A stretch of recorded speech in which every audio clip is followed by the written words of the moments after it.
Welcome to today's interview on Brighteon.com. I'm Mike Adams, the founder of Brighteon, and we've got a great guest for you today, Sally Fallon Morell, who is the president of the Weston A. Price Foundation, and she has a course that's going to be airing on Brighteon University, which is brightew.com. Coming up soon, we'll give you the dates and everything.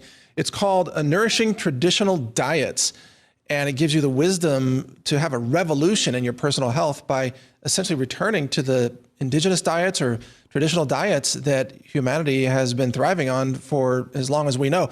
Sally Fallon Morell, you got a lot of L's in that name, but welcome to the show. It's great to have you on.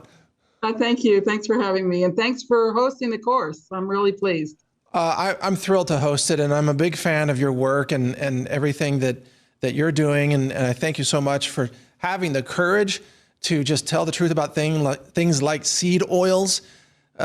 It's like, it's really coming out, and we've been beating that drum for 25 years. Yes, you have. Mm-hmm. Well, but let's start there, actually. So, I've been telling people, drop the canola, for God's sake, and the corn oil and the soy oil and all this stuff. And I don't eat any of that garbage. So, I'm doing avocados and coconut oil and things like that. But tell us about seed oils to start with. Well, they're very toxic. They are highly processed, and because they're polyunsaturated, they break down into very toxic aldehydes in the body. They cause cancer, heart disease, premature aging. They're very, very detrimental to children, growing children. And in soybean oil, you have the added problem of the high estrogen content. A tablespoon of soybean oil contains the same amount of estrogen as a birth control pill. No kidding. That's right. Wow. And I just learned this recently myself. I kept thinking, well, it's the protein, but it's also in the soybean oil. And all processed food, 90% of all processed food uses soybean oil because it's the cheapest oil. It's cheap, right? No, you see it in... Now, I will say this. What we're teaching is that these seed oils have replaced the traditional animal fats, right? The butter, the lard, the tallow, the poultry fats, and coconut oil and palm oil are also good fats. But the animal fats are what contain the fat-soluble vitamins, and that's where our emphasis is, and this is what we'll be talking about in the course. Yeah, exactly. Let's be clear. This is not a vegan course of any kind, and I'm not a vegan either. Sometimes I crave a brisket sandwich, and I'm pretty sure my body's craving the fat on the brisket. Well, and the B12 in the meat. I just wrote an article about meat and longevity, and meat consumption is definitely associated with longevity. I learned in writing this that the longest lifespan is it's not Okinawa or Japan, it's Hong Kong. And the highest meat consumption in the world is in Hong Kong, over a pound a day. That's a lot of meat. Gosh, that is a lot of meat. In Chinese culture, they eat a lot of pork, by the way. A lot of pork. And we've done quite a bit of interesting research on pork.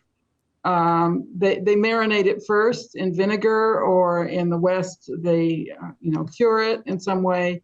And that makes the pork a lot more nutritious for human beings. Interesting. Now, let me add this note too, because I know over the years, there's been a lot of news about processed meats being associated with diabetes and cancer and so on. But I've been one of the few people out there talking about it's this additive, the sodium nitrite that they put into the processed meats.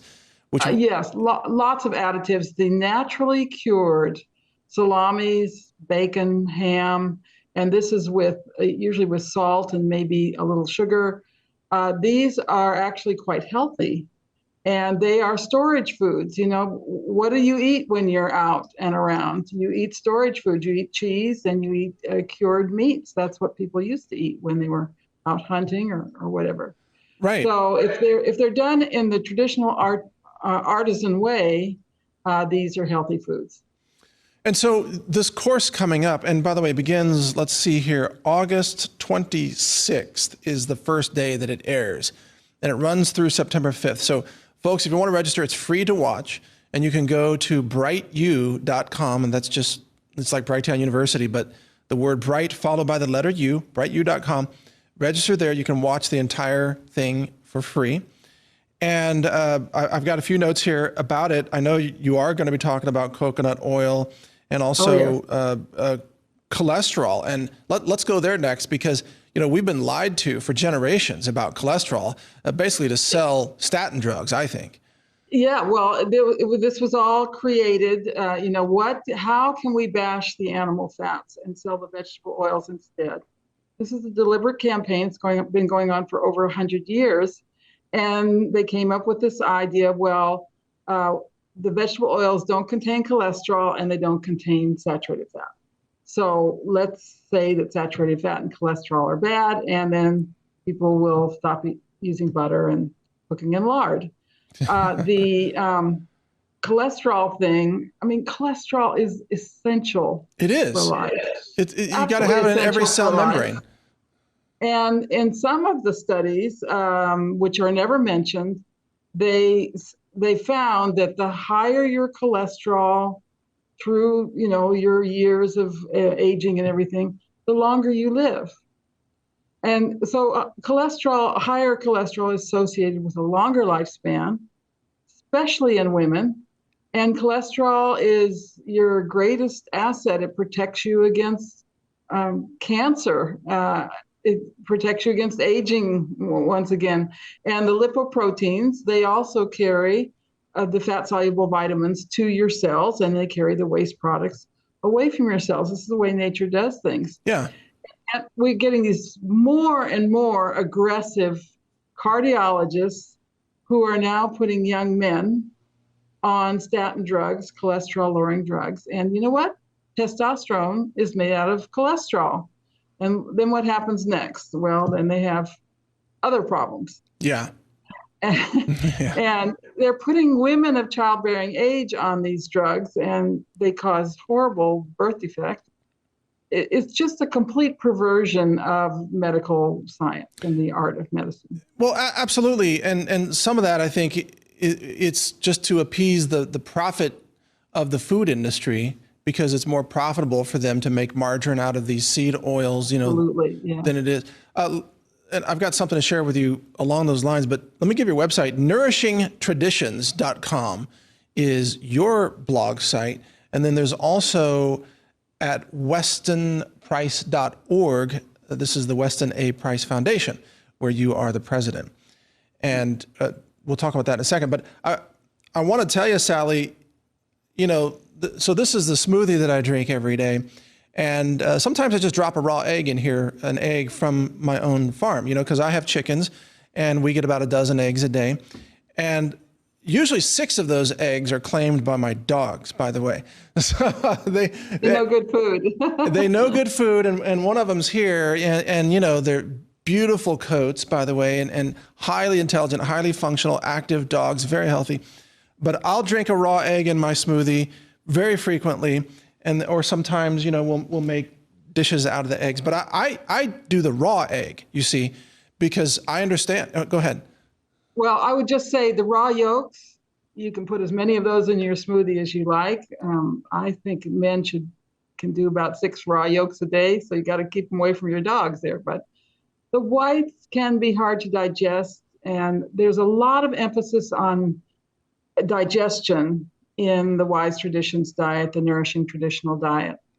And so I think you have to be a little bit careful of those whites. If you're not having any problem, that's fine. But if you find that you're a little tummy ache afterwards, I would not put the whites in. I would okay. No, I've never noticed any issues at all. I've never had issues with that. But thanks for pointing that out in case somebody in the audience might be sensitive to that.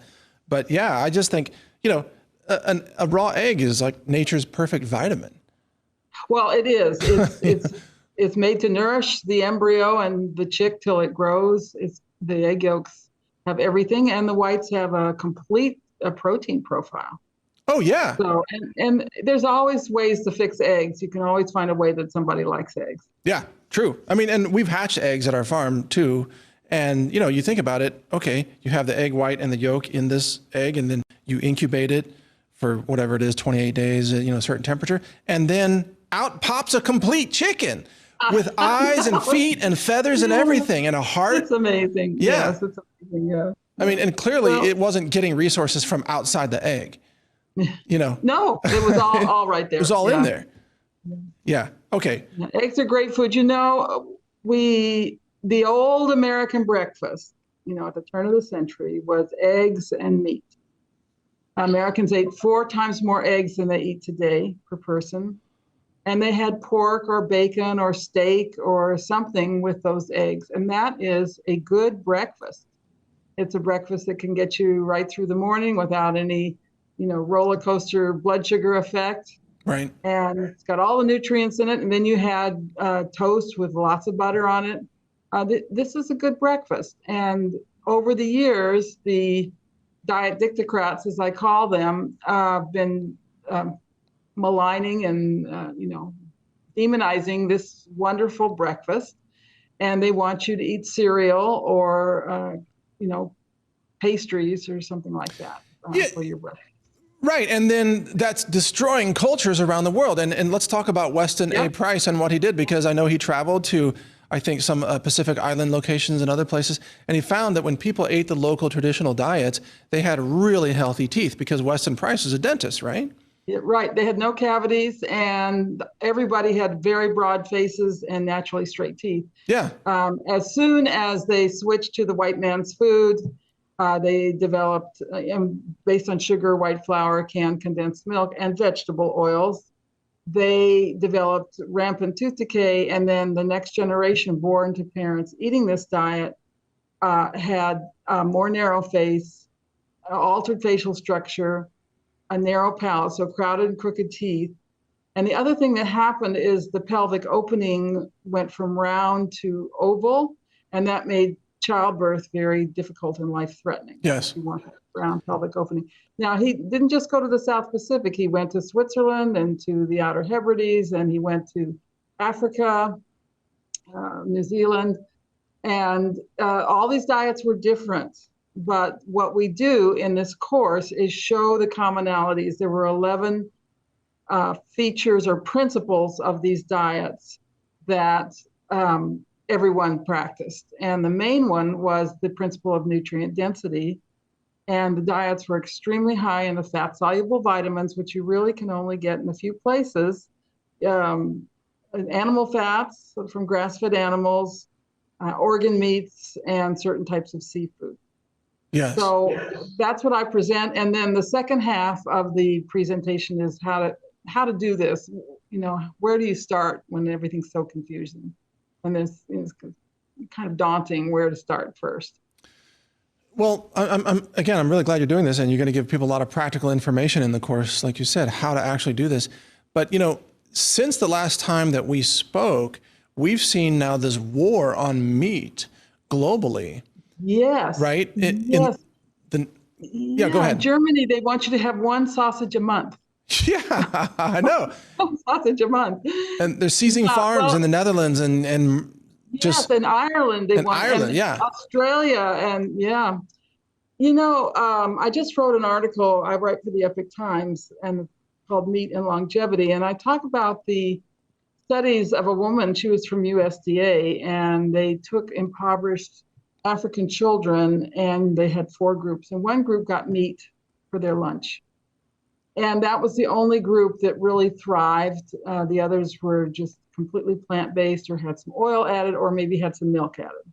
But the ones who got meat, they added muscle mass, they grew better, they did much better in school. But the interesting thing is they showed leadership ability. The ones that got meat. And that's what they, the invisible handlers, don't want us to have, is leadership ability. So they want us to be all soy boys. And soy boys, there you go. Right. Yeah. Right. Kind of meek, kind of feminized, estrogen inundated males who are incapable of being leaders, or even women capable of being leaders, and probably much worse rates of infertility and childbirth problems, all kinds of things. Yeah. And it's not good that our men are over estrogenated, but I don't think the women should be over estrogenated. I don't think it's a good thing for women to be too feminine or too estrogenated. Well, I'm sure there's a sweet spot of what the right hormone balance is supposed to be, and I'm sure we're far from it with what people are being fed today. What's your take on the globalists trying to replace meat with insects now? It's like eat more bugs. Well, this is interesting, Mike, because many cultures did eat bugs. Yes. In some cultures, it was the only animal food. And bugs are highly nutritious.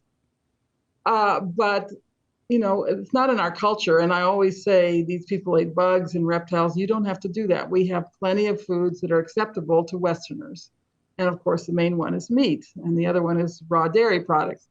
And then eggs, of course. And so we don't have to eat these foods. And there might be some digestive problems with eating the skins, the chitin, exoskeletons of the bugs. It might be some digestive problems. And who knows what they would do with these bugs when they process them either. Probably add a lot of flavorings, MSG, and that's not good either. No, I completely agree with you. Yeah, I saw, we bought some like little cricket snacks to put them under the microscope a while back. And sure enough, they had, I think, yeast extract, which is MSG in it. So yes. There's like excitotoxins with bugs. Yeah, basically. Well, we used to carry cricket bars in our store. This was before all this started. But people didn't like them very much. Was it the legs? The little legs sticking out? Well, you couldn't see the legs. They were all ground up. I'm kidding. It's like eating a bar and there's a couple of legs sticking out of your. No, these are tiny bugs.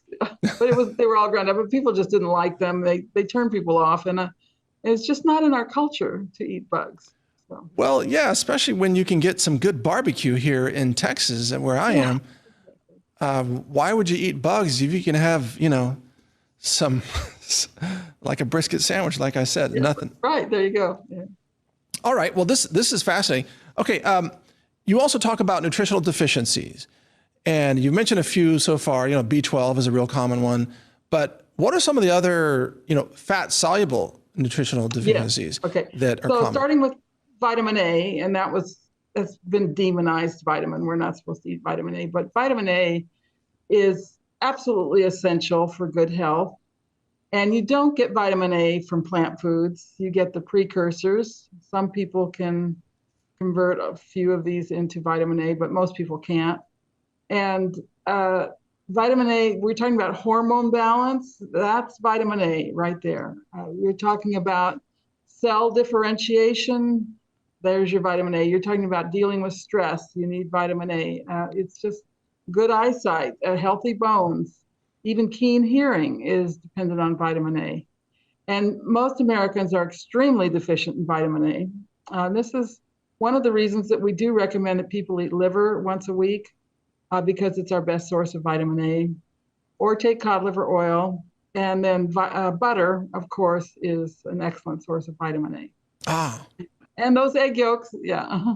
Yeah, exactly. The egg yolks. And yeah, when I use butter, there's no moderation on my part. Want to see teeth marks in the butter. I'm just like slathering. Mike, if 10% of the population would switch to this Wise Traditions diet and want a lot of butter, it would change our food system. Yeah. It would change it from the ground up and from the pasture up. It would change everything. Well, I agree. And the seed oil industry, the margarine industry, has been so insidious since the 1970s. That's when they began to really, I think, kind of twist the USDA and push through the media that everybody should switch to margarine. And I specifically remember my grandmother switching to what she called oleo at the time. Yeah. And there was, various products, and they came in a plastic tub, and it was a butter-looking type substance. But she switched, and she used a lot of Crisco. Yes. And that's interesting. My mother was from the South, and she always used butter. She was a bit of a snob, and she said, "Well, poor people use margarine. We'll use butter. So Yeah. she was really snobbish about it, but thank goodness. But she used Crisco because they had created the impression that it was vulgar to use lard. Right. Right. That's what I wanted to get to. It's because, I mean, my grandmother lived on a farm and would make biscuits and gravy using the gravy from the sausage. You know, the proper way to make gravy is it's got to have animal fat in it, right? That's in it, yes. Everything else is fake gravy, counterfeit gravy, which I won't touch. But she used Crisco, and she was convinced that Crisco was the best thing for doing, you know, cookies and pastries and things like that. And fried chicken. Fried chicken. Oh yeah, people would fry chicken in Crisco. Yeah. That's crazy. I'm getting hungry for okra for some reason, just sitting here talking about all this food. I need some fried okra right now. Yeah. So I'm very grateful that my mother did use butter, but we did not get the things that my parents got. We did not get cod liver oil. That stopped at the Second World War. Yeah. And we didn't get liver. You know, before the Second World War, parents were told you need to fix liver once a week. And that stopped in the Second World War. And I remember my dad sitting at the table and saying, I just don't understand it. Your mom and I have perfect eyesight and naturally straight teeth. How come you kids need braces and glasses? We all needed braces and we all needed glasses. And I was able to turn that around in my kids. They didn't need braces by doing the Wise Traditions diet. And that's what keeps me going, is helping parents understand how to eat pre-conception and then during pregnancy and during the growth of their children, so that they don't need braces, they don't need glasses, they're not autistic, they don't have allergies, they're just beautiful, healthy, vibrant children. Well, let's talk about the widespread health implications of what's being pushed out there. And I just interviewed Dr. Joseph Mercola on this, and he mentioned that I think the second most important point that he wants to get across to people from a lifetime of work is how toxic the seed oils are. Yeah, and I too agree with him on that. I think that's the number one thing to get rid of. Of course, there's all the sugar in the diet, but I don't think that's number one. I think it's the seed oil. I agree with you. And my position on that has evolved over the years. I used to think it was sugar also. Now I think it's seed oils, 100%. But the implications of what's being caused, I mean, heart disease, diabetes, autoimmune disorders, Alzheimer's, all of it, inflammation, systemic chronic inflammation throughout organ systems is caused by these seed oils. And I'll tell you, if you get off the seed oils and really embrace the animal fats, you'll find that your cravings for sugar will go down. Oh, that's interesting. Yeah. Huh. We've had lots of people tell us that. Huh. Well, okay, I'm not sure what the mechanism for that would be, but it's fascinating. I think the animal fats do the same thing to your dopamine levels that sugar does. Interesting. And, you're getting a nice balanced dopamine from the animal fats, and you just don't want the sugar. Right. And that's the way it should be. It's not like you're exercising this willpower against sugar, because it never works. Yeah. Good point. To be able to walk through the supermarket and say, I don't want those cookies.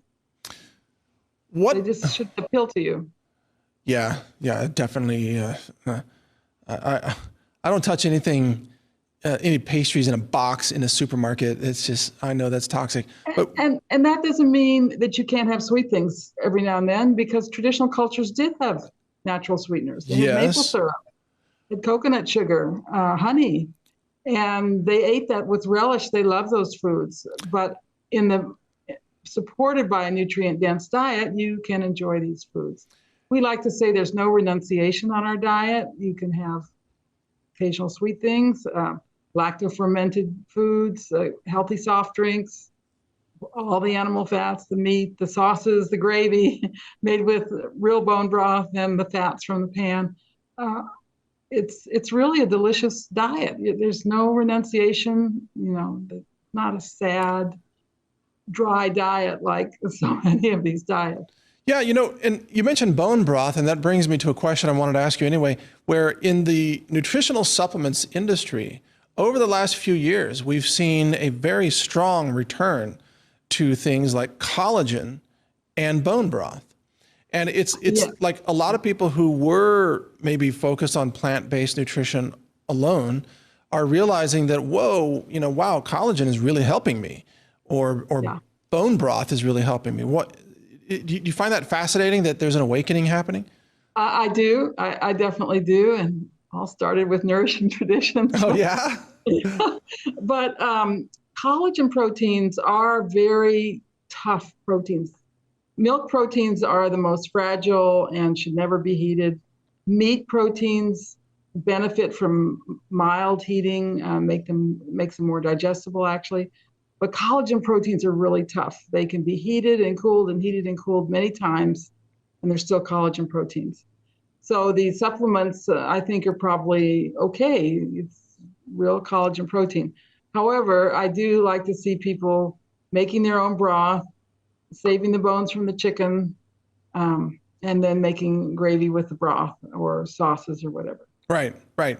Or just, you can just buy bones, beef bones, and you can make beef bone broth and just store that or use that as a base for some other soup. Right, right. Yeah, So we do that all the a time. lot of soups on this diet, and once you have that broth in your freezer, it's very easy. Yeah, it also makes quinoa interesting. Well, all the grains will be more digestible if they're cooked in broth. Yeah, Because good point. the gelatin in the broth helps with digestion. Now, we do talk a lot about grains. So many people have problems with grains, and that's because, well, two things. One is they're not preparing them properly. Traditional cultures had a long preparation for grains, such as the sourdough bread or soaking their oats for oatmeal or whatever. And the quinoa was soaked a long time because it was considered toxic without being soaked. And also the glyphosate on the grains is just a huge problem.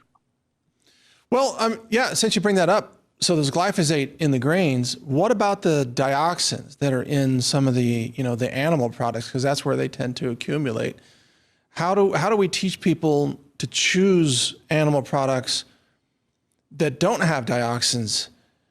I mean, we're going to start testing for dioxins pretty soon in our lab. Now, are you talking about some of the dips, or the way they're treated at the butcher? No, usually it's my understanding is that dioxins are largely produced by rural household trash fires that are burning PVC material. Oh, okay. And it's releasing dioxins into the air, and then it falls on like a cattle ranch or, a farm where cattle are grazing or chicken are grazing, and then it ends up, bioaccumulating in the animal products. That would be very interesting to do, but you have to realize there were plenty of dioxin exposure in primitive cultures because smoke is full of dioxin. And they lived in very smoky huts and teepees. And they actually like to be in the smoke because it kept the mosquitoes away. Well, no, I'm thinking that you have to burn specific materials, like it has to be like a polyvinyl chloride material in order to produce. Well, I think they're also in any smoke. Smoke is very toxic. But yes, can be. They had a mechanism, and I'll be interested in what you find. You know, it might be worse types of dioxins. I don't know, but the mechanism for dealing with dioxins is vitamin A. And they had very rich vitamin A in their diet, and they didn't show any lung problems or any problems with it. I mean, Price looked at the people living in the Outer Hebrides. They didn't have chimneys, and they lived in smoke all day long. Wow! But they didn't get TB. Yeah. Wow. So, yeah. Yeah, and the teepees and the huts, they were full of smoke. Oh yeah, they were. And and you mentioned I think salt curing earlier, which is something I want to bring up because I saw a video recently that I found was quite interesting, where they were just taking like a pork belly, I think, and just putting salt on it for That's how they make prosciutto. A couple weeks or whatever. That was it. It was just salt and a pork belly, and that cured it. And it apparently that can store, at least according to this person, almost indefinitely. Yeah. That's right. So our diets were a lot saltier up to 1920 before we had refrigeration, because that's how you preserved meat. Right. And the civilizations grew up where there was plentiful salt, and not just pork, but beef and fish, salt cod. Yeah. And our diets in 1900 contained twice as much salt as they do today. No kidding.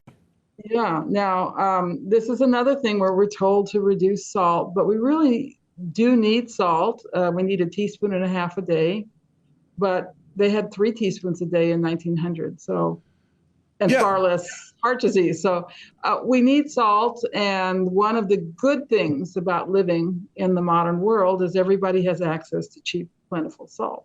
That's true. Which in the past, you controlled your populations by withholding salt. I mean, look what the British did in India. Yeah, exactly. Well, you make a really important point, and I've never demonized salt. I mean, clearly it's responsible. You've got to be able to push water through cell membranes. You got to have the salt pumps, working in your body. And I've had times where I've, living in Texas and it's hot and exercising, where I've sweated so much that the body was just like, you got to get salt. You got to replenish the salt, because I would lose so much. We had a friend who went on a low salt diet, and he ended up in the hospital, salt deficient, and he was there for a week. Yeah. Because they have to replenish it very slowly. It's very serious to not get enough salt. And That's true. Some of these diets out there, like this all raw diet where they don't eat any salt, I feel is very dangerous. Now, there is a little bit of salt in meat naturally, and also in dairy products naturally, but it's not going to provide all that you need. Well, and the other thing is just observing animals in nature, and even on my own ranch. So we import these big Himalayan salt blocks. Yeah. And since we get them by the container load, I grab a bunch of them and I set them out for my donkeys and my goats. And of course, and they cattle go for the salt. Oh, they do. I mean, this is their favorite thing. My goats will just walk up to the salt and just start licking it smooth until it's totally smooth, And then they'll stop when they've had enough, and then they'll come back the next day and get whatever salt they need that day. Same thing with the donkeys. They love the salt. And I'm looking at these animals, I'm like, these animals know more than what we're being told on TV. Yeah. It's like they know that this is good for them. They're not keeling over dead from salt. Right. We put salt out for our dairy cows. They will not produce milk without salt. So it seems like domestic animals need a lot more salt than wild animals, which is interesting. But I think wild animals, like I've read cases of, the elephants would seek out the salt mines, and they travel long distances to go get the salt. To get the salt. And areas of the world that don't have enough sodium in their soil will not support a lot of animals.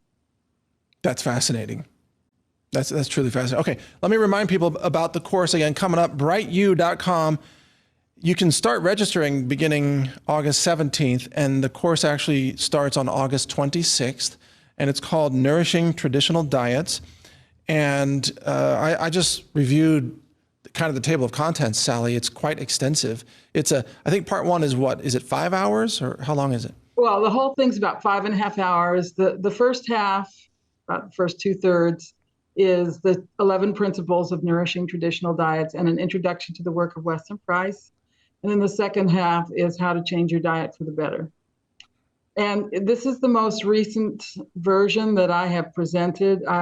This is a grueling day for me, and this last time I did it was about 2 years ago. So it's the most up-to-date version of my seminar that I've done. Oh, okay. Fantastic. And I would also, to those watching who might be skeptical of what we're saying here, there's no harm in trying it for 2 weeks and seeing how you feel, right? There's no harm in listening. There's no harm in listening, and why not try this and just see how it makes you feel? I've always believed in experimenting with your diet, and I did raw veganism for 90 days one time, just to try it out and see. And I ate a lot of what was it called? Pine seed cheese or whatever, which makes you so full. It's and all kinds of things that I ate, and I tried it for 90 days, and that was about enough. Yeah. Well, Dr. Price never found a vegan or vegetarian culture. And they always went to great risk and effort to obtain the animal foods and all of their sacred foods, the foods considered very important for having healthy babies. They were all animal foods. Interesting. So I never say, oh, don't you shouldn't be a vegetarian.